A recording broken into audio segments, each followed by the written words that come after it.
Olá, boa tarde. Vamos dar sequência à nossa aula. Na aula anterior, nós falamos sobre a variação linguística e nessa aula agora vamos conhecer, o preconceito linguístico. Vamos estar falando a respeito, que muitas pessoas cometem sem saber. O preconceito linguístico é o juízo de valor negativo para a forma de falar das pessoas que dominam o mesmo idioma. O Brasil apresenta uma grande extensão territorial ocupada por povos de várias culturas, como os índios brasileiros, imigrantes vindos de vários países europeus, a exemplo da França e afrodescendentes. Há também a grande diversidade social, cultural e regional, que favorecem para as muitas variações linguísticas existentes no país. Em razão disso, fala-se no território brasileiro dezenas de línguas indígenas, as línguas nacionais dos imigrantes, uso de gíria por determinado grupo social, falas características dos regionalismos, os socioletos, ou seja, linguagem técnica utilizada por profissionais de determinada área, etc. Por isso que o português não é uma língua única, ou melhor, não há uma unidade linguística brasileira. A imposição de um único ideal linguístico, em detrimento dos demais, esbarra-se no preconceito linguístico. É importante destacar ainda que existe na língua portuguesa uma grande diferença entre português padrão e o português não padrão. O português padrão é essencialmente voltado para a normatividade da língua escrita, conforme a história da escrita. Houve um divisor de águas nas sociedades modernas, pelo qual um homem pôde perpetuar e multiplicar o conhecimento. Os profissionais ligados à área de letras, como os gramáticos tradicionalistas, dicionaristas, acadêmicos de letras, escritores de livros, etc., investiram maciçamente na prescrição de regras gramaticais, elaboração de construções sintáticas sofisticadas e palavras eruditas, a fim de enriquecer suas práticas linguísticas.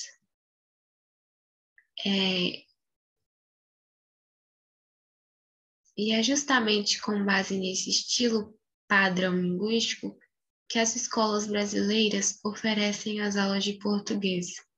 Dessa forma, considera-se como errado o conjunto das demais variantes da língua instauradas, sobretudo na oralidade e inseridas no português não padrão.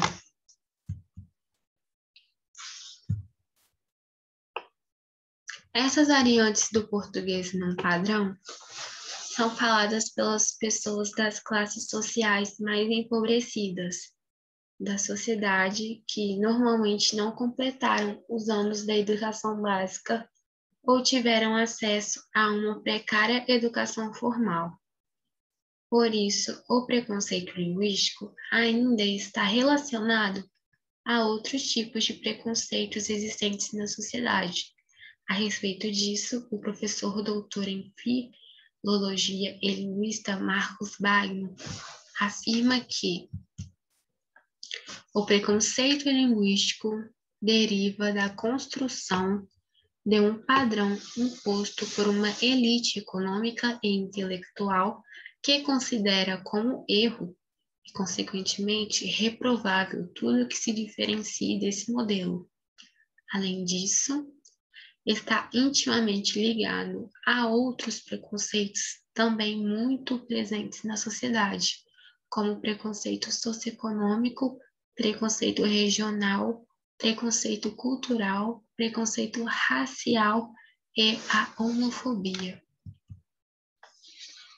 Ainda segundo Marcos Wagner, preconceito linguístico é reforçado por ideologias construídas socialmente. A primeira ideologia é no âmbito pedagógico.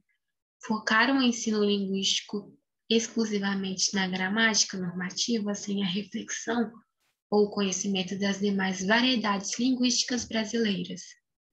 E a segunda refere-se à massificação dos meios de comunicação que marginalizam os falantes do português não padrão e os taxam como pessoas que não sabem falar português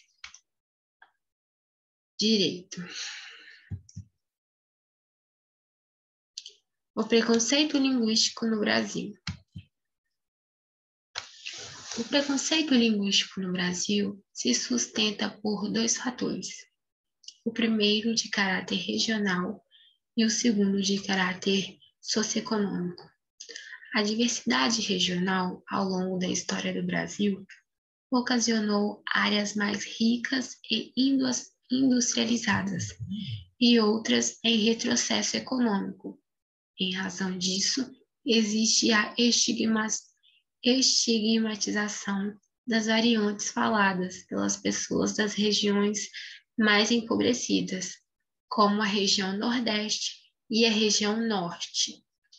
As pessoas pertencentes à elite econômica desprezam e marginalizam o comportamento linguístico daquelas destituídas dos bens materiais, reforçando assim as ideologias negativas. Assim sendo, a educação democrática é a arma preciosa para combater o preconceito linguístico. Aqui nós temos uma tirinha, né, do Maurício de Souza. Temos o personagem Chico Bento, que retrata muito sobre a variação linguística, né, regional. E com isso nós podemos ver nessa tirinha que está ocorrendo um preconceito linguístico. Bem, vou lê-la para vocês. O Chico pergunta assim: quais são minhas notas? Aí a professora fala: quais são as minhas notas, Chico? Aí ele responde: e eu que vou saber? Você também fez prova? Aí a professora responde: isso é lá português que se fale? Já pro castigo. Aí ele fala: mas... Aí ela responde: e amanhã quero você o fino no português. Então, essa tirinha nos mostra que ela fala que ele está falando errado, ela não está tendo paciência com ele. Então, ela está fazendo um certo preconceito com ele, porque nós vemos que ele como que eu posso dizer? Que ele é um personagem mais roceiro, então, uma área rural. Não que as pessoas lá sempre falem assim, mas aqui na tirinha o personagem fala assim. Então a professora tem um certo preconceito com a fala dele.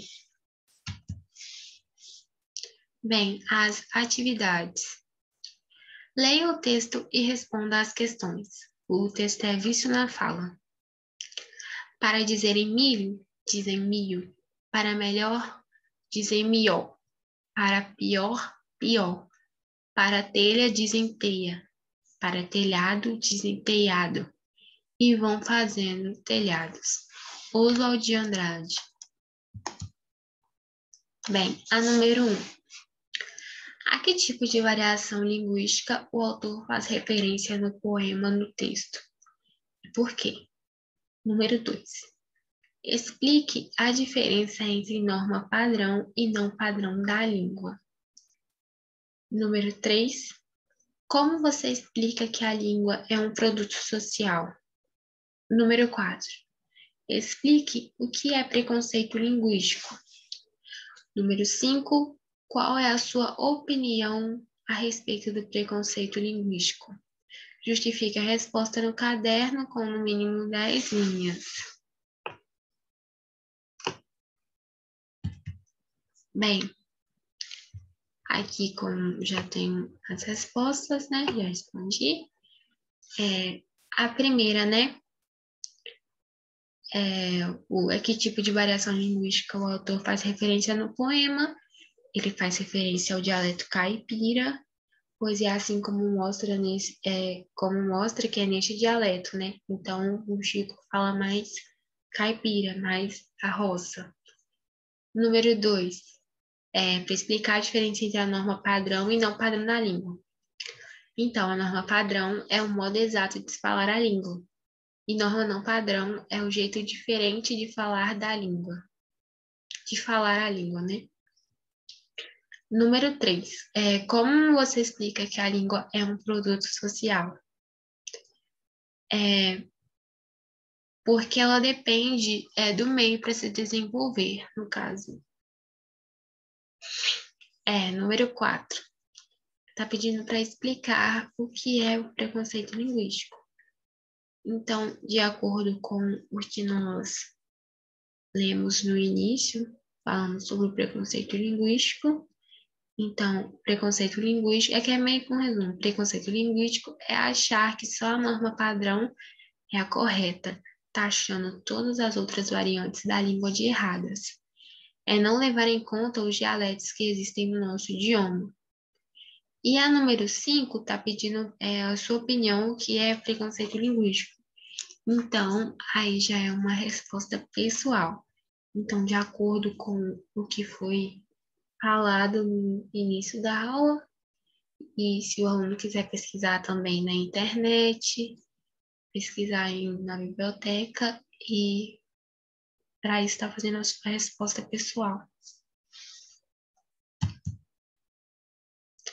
E aqui nós temos uma frasezinha que eu achei bem interessante do nosso querido Marcos Bachmann, que ele fala assim: a língua é como um rio que se renova, enquanto a gramática normativa é como a água do Igapó, que envelhece, não gera vida nova, a não ser que venham as inundações.